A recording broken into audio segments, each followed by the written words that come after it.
કચ્છથી સમાચાર માંડવીમાં મુશળધાર વરસાદથી પુલ તૂટ્યો। દેવપર ગઢશીશા રોડ વચ્ચેનો પુલ તૂટી ગયો છે। જાનહાનિના હજી સુધી સમાચાર પ્રાપ્ત નથી થયા, પણ ચારે તરફ દેવગઢ ગામમાં પાણી ફરી વળ્યા છે।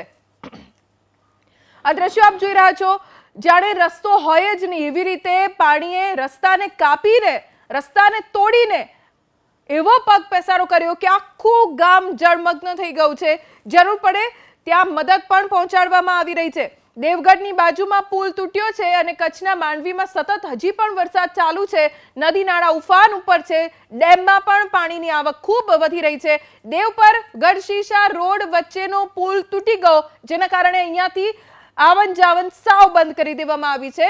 વાહન ચાલકો હવે ફરીને જવા માટે મજબૂર બન્યા છે અને એ પણ રસ્તો છે કે નહીં તેની કોઈ જ શક્યતા હાલ તો આ વરસાદના જોરને જોતા નથી લાગી રહી। આ દ્રશ્યો આપ જોઈ રહ્યા છો, જાણે રસ્તો હોય જ નહીં એવી રીતે પાણીએ રસ્તાને કાપીને, રસ્તાને તોડીને એવો પગ પેસારો કર્યો કે આખું ગામ જળમગ્ન થઈ ગયું છે। જરૂર પડે ત્યાં મદદ પણ પહોંચાડવામાં આવી રહી છે। દેવગઢની બાજુમાં પુલ તૂટ્યો છે અને કચ્છના માંડવીમાં સતત હજી પણ વરસાદ ચાલુ છે। નદી નાળા ઉફાન ઉપર છે, ડેમમાં પણ પાણીની આવક ખૂબ વધી રહી છે। દેવપર ગઢશીશા રોડ વચ્ચેનો પુલ તૂટી ગયો, જેના કારણે અહીંયાથી આવન જાવન સાવ બંધ કરી દેવામાં આવી છે।